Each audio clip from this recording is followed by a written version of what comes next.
Okay, let's go through the Anaconda install. So I went over to anaconda.com, and we'll hit the download button. And we'll download the individual edition.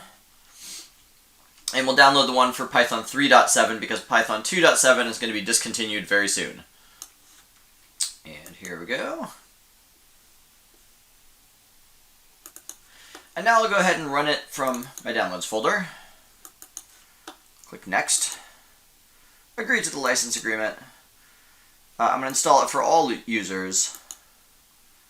That seems like a fine place to install it. Interesting. So it seems as if maybe Anaconda 3 comes with a Python. Well, I'll just do that. That seems fine. Alright, it's finished. Here Anaconda is telling you that they could integrate with PyCharm. Alright, sure, I guess let's do both those things.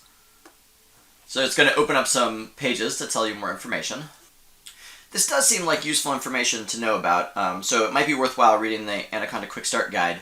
I just want to use a basic IDE to show you some basic Python syntax, but maybe we'll come back later and learn more in depth about Anaconda. Good luck!